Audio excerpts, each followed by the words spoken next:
الله وبركاته.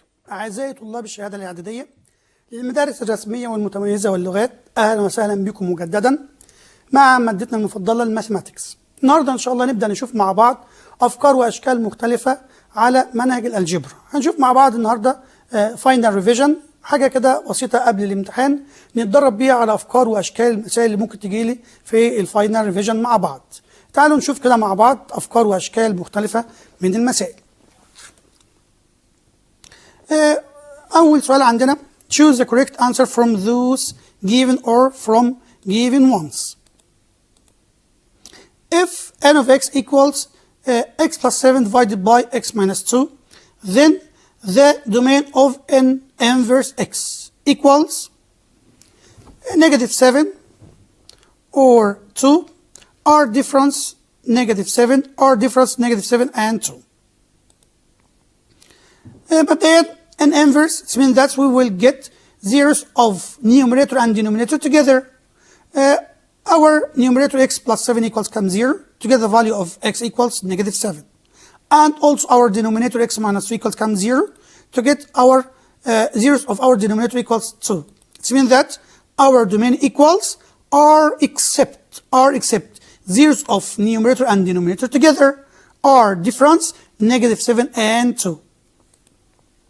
Another example, the solution set of the two equations negative y equals 4 and 3x plus y equals 10 is مديني كده 4 choices كده. مبدئيا أول equation negative 2y equals 4, we can get our value of y. Divide two terms by negative 2 to get y equals negative 2. بقى معايا y equals negative 2. هنعمل by substituting in the second equation. Second equation, 3x plus y equals 10, puts y equals negative 2 to get the corresponding value of x. 3x plus y negative 2 equals 10. يبقى على طول x equals 4. بقى عندي solution set البير the value of x and corresponding value of y. Bear include 4 and negative 2. Example, if there are an infinite number of solutions for the two straight lines x plus 2y equals 1 and 3x plus ky equals 3, then k. ومديني choice كده. طبعا كلمة infinite number of solutions mean that the two straight lines coincident. What does means that coefficient of x divided by coefficient of y equals coefficient of x divided by coefficient of y. هنا 1 بقت 2، عملت multiply by 2، يبقى هنا 3 عملنا multiply by 2 equals كام؟ 6. يبقى k equals 6. Another solution, another example, if the solution set of the equation x power 2 minus ax plus 4 equals 0 is negative 2, then x equals, then choice. مبدئيا كده solution set negative 2, it means that x equals negative 2 by substituting by the value of x, and the x square but negative 2 square minus ax minus a times negative 2 plus 4 equals 0. equation جيب لنا الفاليو بتاعت الاكس بقت 4 plus 2a plus 4 equals 0. It means that 2a equals negative a and a equals negative 4. Another example, if a and b are two mutually exclusive events. أولا أول ما تشوف كلمة mutually exclusive it means that the two events are without intersect. A intersect B equals phi, and the probability of A intersecting B equals 0. P of A equals 1 over 2. P of A union B equals 5 over 6. He wants us to get P of B. And choice كده. مبدئيا mutually exclusive events it means that P of A intersect B equals 0 زي ما قلنا كده. ويبقى P of A union B equals our rule P of A plus P of B minus P of A intersecting B. By substituting, I want to get the value of P of B. That 5 over 6 union equals half P of A plus P of B does not exist. But P of A equals 5 over 6 minus 1 over 2 equals 2 over 6 equals 1/3. يبقى التشيس المظبوط 1/3. Another example, the set of zeros of the function f where f of x equals واداني fraction. طبعا خلي بالك fraction عشان اجيب الزيروز ما ينفعش الدينومينيتور يكون بزيرو، عشان كده لما احب اجيب الزيروز بجيبها من النيوميريتور افتر simplifying. يبقى لو عندي في فراكشن وعايز اجيب الزيروز بتاعته لازم الاول ات فيرست لازم اعمل simplify، بعد كده شوز ذا دومين، وبعد كده اجيب الزيروز من النيوميريتور افتر simplifying. يبقى الزيروز از وراح مديني كده تشيس. مبدئيا على طول هيبقى الزيروز من النيوميريتور، وهي طبعا ان سمبلس فورم، يبقى زيروز equals just 3 من النيوميريتور. If the probability that the event A occurs is 75%, يبقى occurs of A, it means that P of A equals 75%. Then the probability of non-occurrence, الoccurrence 75 P of A، لكن non-occurrence المفروض انها الكومبلمنت بتاعت ال A. مديني تشايس على طول non-occurrence A, it means that the probability of a complement or a complete هتبقى 100% minus 75% equals 25%، يبقى التشايس 25%. If A subset from S of a random experiment وراح قايل لي P of A equals P of A complete، يعني occurrence of A equals occurrence of E then P of A، وراح مديني تشايس كده. طالما الاثنين يا مستر equals it means that P of A plus P of A complete equals 1. both of them equals يبقى 2 P of A equals 1 divided by 2 يبقى P of A equals كام؟ half. وطالما ال A زي ال A complete يبقى انت عندك الست بتاعتنا الراندوم اكسبيرمنت اللي اسمها S سامبل سبيس نصه لل A ونصه لل A complement، يعني الهاف for P of A والهاف for P of A complete.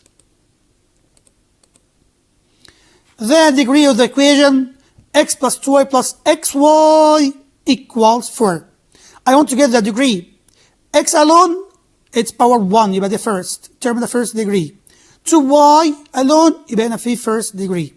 X and y together, it means that we will get the sum of the two powers. يبقى أنا بنتكلم عن equation of a second degree equation.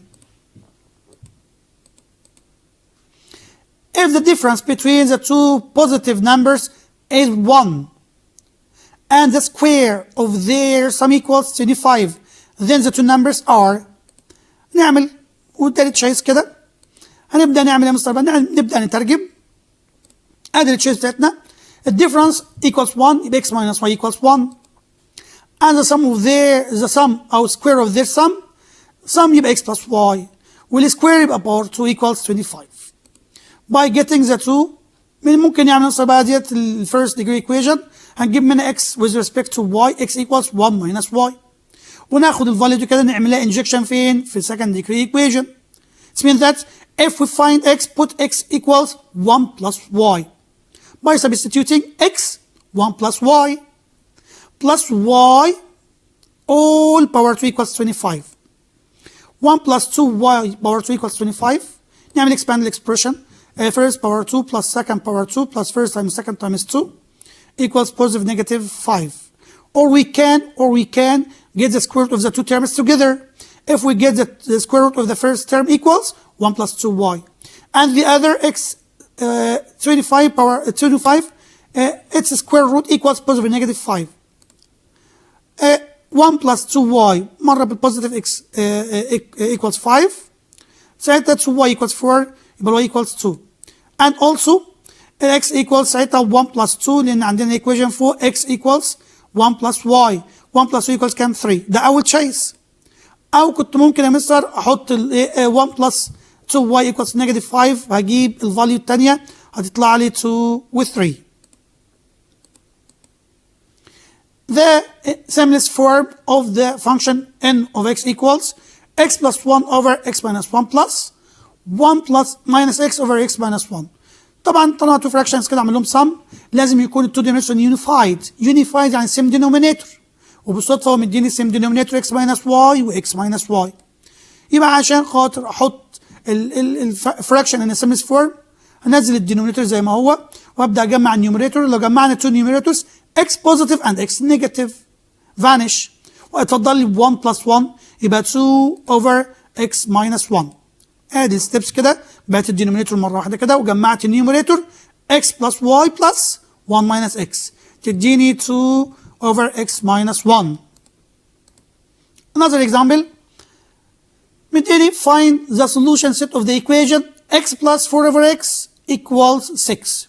Approximating the result to the nearest 3 decimal places. طبعا هنا كده ديت أولا must be right in the simplest form. عندي هنا x plus 4 over x 4 over x equals 6. لازم نعمل multiply by x عشان ما يبقاش في denominator ونعملها zero equation. That x squared minus 6x plus 4 equals 0. هنجري على طول على general formula. Our general rule عندي a coefficient of x power 2 equals 1.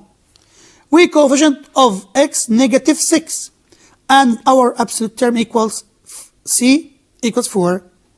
بقى معايا ال a وال b وال c.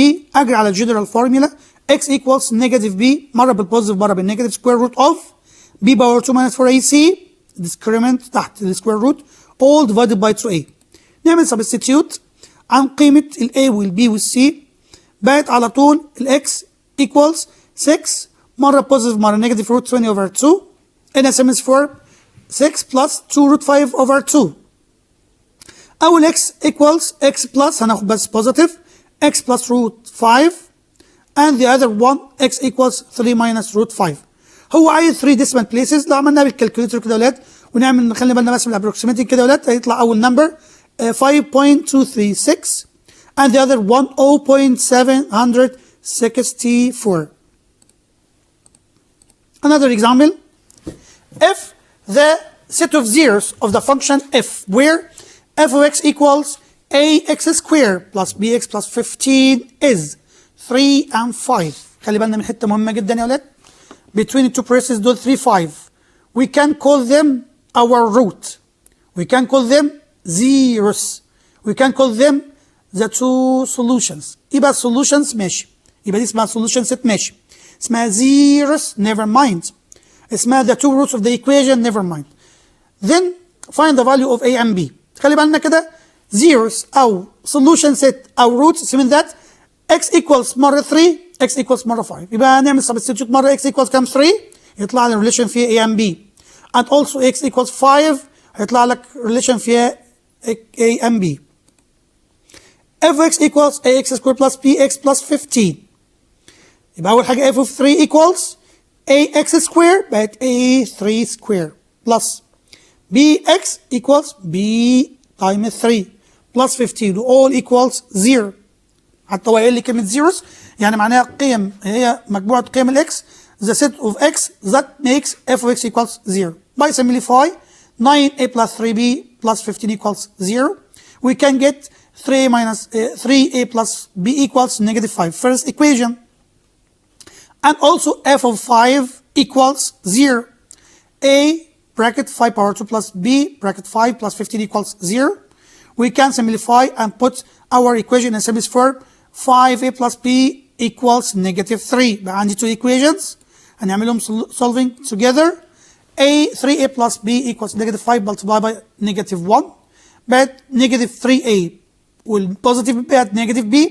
حتى النيجاتيف 5 بقى positive 5. وبقى عندي second equation 5a plus b equals negative 3. خلي بالنا كده عندي هنا زي golden form كده ان عندك one of them additive inverse of the other. One of the two coefficients كده بتاعت واحد من two variables. One of them is additive inverse of the other. نعمل لهم sum. If we get the sum of the two equations together b positive b negative vanish. هيتفضل لي negative 3a plus 5a equals the other side 2. Divide by 2 value بتاعت a equals 1. By substituting b equals negative 3 plus 5 equals negative 8. Find n of x where n of x equals fraction x plus 1 divided by x squared minus x minus 2 multiplied by x squared plus 3x minus 10 divided by 3x squared plus 16 plus 5. Showing the domain. First step, we must get the factors of each term or each expression. يبقى أول حاجة نعمل factorization كده لكل expressions موجودة في قلب المسألة. Numerator in a simplest form x plus 1. Our denominator x squared minus x minus 2. Two brackets. X squared its root equals x and x. Search for two numbers multiple to and the difference between the two numbers equals 1, 2 and 1. Last one negative, the greatest one like the middle, and the other opposite sign. Multiply by, get factorization of the other expression, two brackets, x squared, its root equals x and x. Search for two numbers, their multiple equals 10. And the difference between the two numbers equals 3, 5 and 2. Last one negative, the greatest one like the middle, and the other opposite side. Our denominator نفس الكلام بقت 3x squared plus 16x plus 5 تطلع 3x plus 1 و x plus 5. قبل ما اعمل simplify لازم اجيب الدومين. الدومين equals r except اول براكت وتاني براكت عندي كده 4 براكتس كده كل واحد فيهم اطلع منه الزيروز.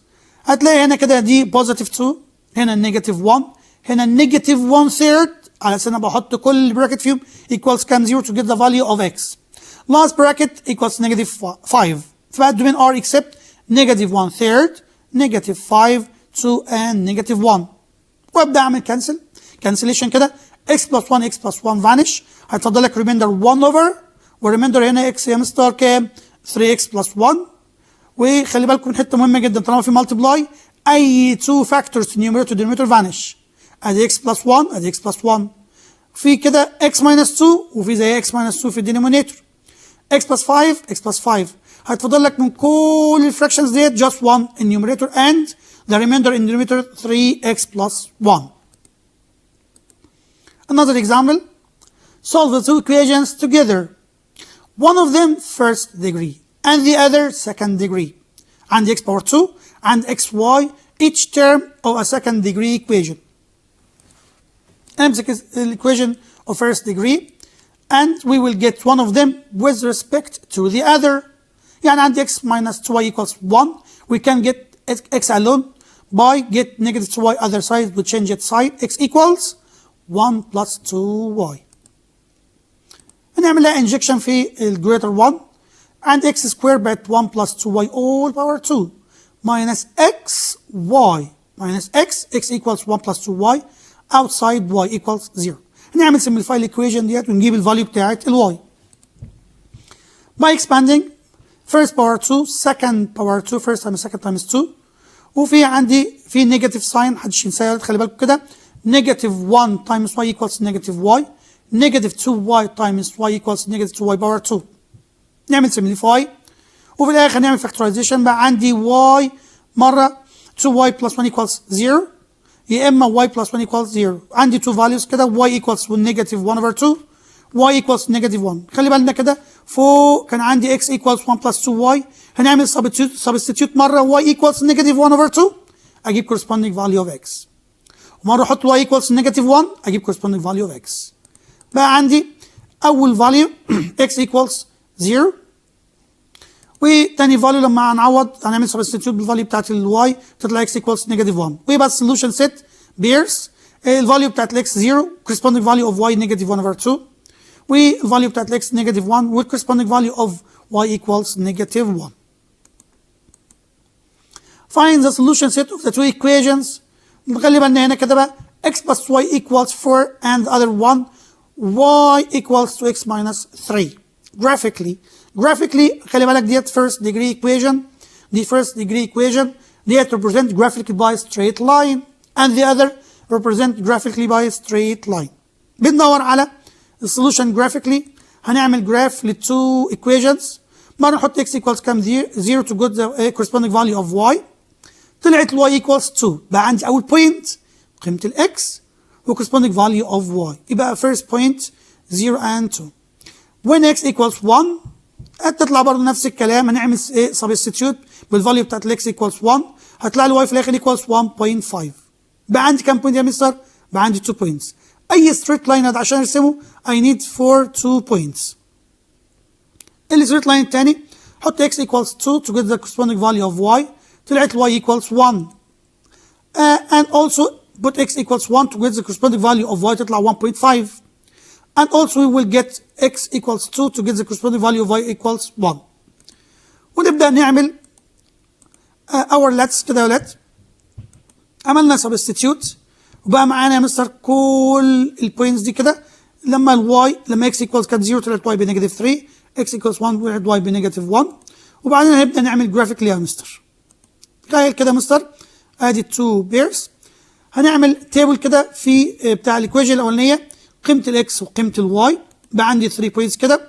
هنعمل على الجراف اولا عندنا زي في اللاتس بيبر كده يا ولاد، هنعمل 2 اكسيس اكس اكس اند واي اكسس ونعملهم جراديويتنج، وبعد كده نعمل ريبريزنتيشن للبوينتس الموجوده 0 and 2 as 0 2 1 with 1.5 last point 2 with 1. Supply the 2 points together to get our set line that represent our equation. The second table 0 مع negative 3 1 with negative 1 last point 2 with 1. Supply the points together to get our straight line which represent the second equation. We will search for the common point, intersecting point that represent our solution set. يبقى احنا بندور على بوينت موجود على الستريت لاين الاولاني موجود على الستريت لاين الثاني. هتبص تلاقي الكومن بوينت يا مستر في الجراف 2 and 1، ومن هنا بقت solution set 2 and 1. Point of intersection of the two straight lines together the point كام 2 and 1. وعندك خلي بالك ان هنا just one solution يا ولاد. الانترسكت between the two straight lines 1 point يبقى one solution، ويبقى solution set braces كده between them our pair 2 and 1. exercise تاني بيقول لي if n of x equals fraction 12 divided by 12x squared minus 3 plus another fraction 2 divided by 2x minus 4x squared. Find n of x in a simplest form showing the domain. أول خطوة مهمة جدا جدا لازم نعمل يا مستر، لازم نعمل factorization لكل expressions الموجودة. Our denominator includes 12 negative 3 يبقى فيه 3 as a common factor بقت 12 divided by 3 bracket 4x squared minus 1 plus هنا يا ولاد لو لاحظوا الاكسبريشن دوت يا ولاد مش ordered كده not ordered عشان x باور 2 قدامها نيجاتيف وناحية ورا كده at the back كده. هناخد أولا نيجاتيف 2 و x as a common factor عشان الاكسبريشن يتظبط بقت نيجاتيف 2x. هنعمل 2x divided by نيجاتيف 2x ومرة نيجاتيف 4x باور 2 divided by نيجاتيف 2x هيتفضل لك 2x minus 1. الدينومينيتور هنا 4x squared minus 1 the difference between two squares square root of the first 2x and 2x square root of the second 1 and 1 one of them positive and the other negative plus ده the same. قبل ما نعمل يا مستر قبل ما نعمل اي سمبليفاي لازم نجيب الدومين. لو احنا خدنا بالنا كده يا مستر عملنا كانسليشن كده 12 مع 3 وكانسليشن 2 مع النيجاتيف 2 بقت عندنا 4 divided by 2x minus 1 multiply by 2x plus 1 minus 1 over x multiply by 2x minus 1. نعمل يا مستر بقى عايزين نعمل يونيفاي للتو دينومينيتورز. باخد اول دينومينيتور زي ما هو والدينومينيتور الثاني لو في براكت قبل كده مكتوب ما بكتبوش تاني، فبقت عندي x في السكند دينومينيتور والتو براكتس بتاعت فيرست دينومينيتور. وبعدين هنعمل يا مستر ايه بقى؟ هنعمل ديفايد the new denominator with an old one وعندك الكوشنت نعمله مالتيبلاي باي في numerator.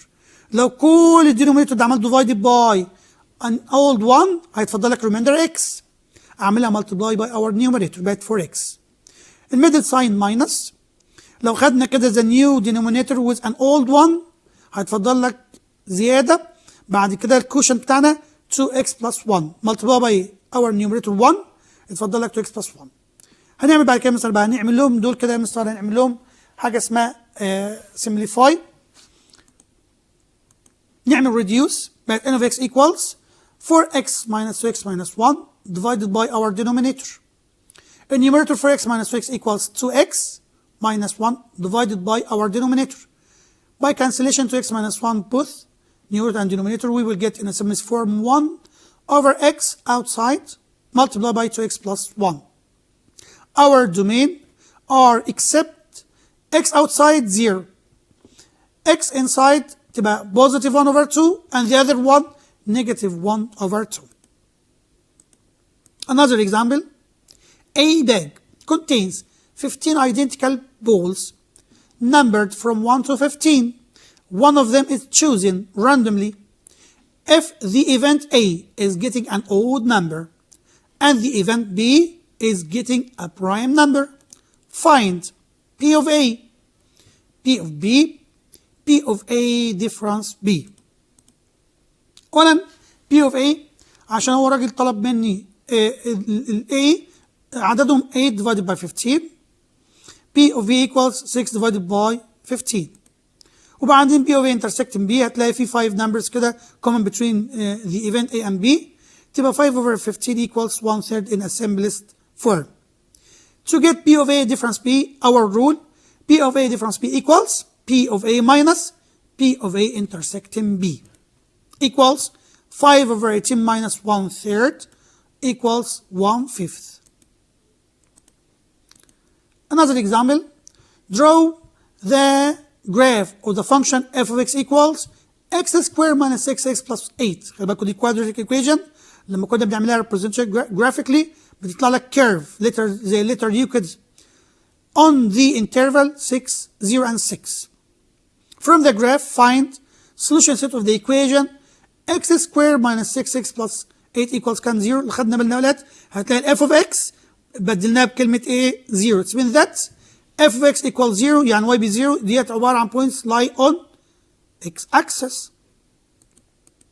نبدأ نعمل التابل x and y 0 مع 8 1 مع 3 2 مع 0 3 مع 1. ممكن using calculator to get our table. وبدأت أعمل في الجراف copy two axes x axis and y axis represent each point in our graph. هيطلع لك كيرف كده يا ولاد والكيرف دوت ولاد عامل ايه بقى؟ اهم حاجه عندي the intersection point of x axis. هتلاقي في بوينت هنا الكيرف بتاعنا قاطع x axis عند بوينت اسمها 2. الكيرف قاطع x axis عند بوينت اسمها 4. each point represent to our solution set. each point represent to our roots. each point represent to our zeros. يبقى solution set كده على طول يا ولاد as f of x equals 0 then the values of y equals 0 هتلاقيها مستر مع مين؟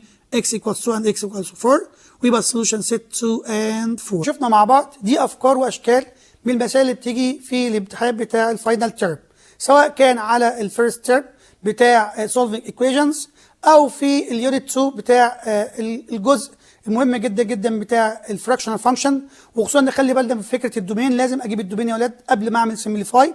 وفي اخر حاجه خالص الجزء بتاع البروبابيلتي وازاي بنجيب A union B او A intersecting B او A difference B. اتمنى من الله اكون غطيت كل افكار المسائل اللي بتيجي في الامتحانات. والسلام عليكم ورحمه الله وبركاته.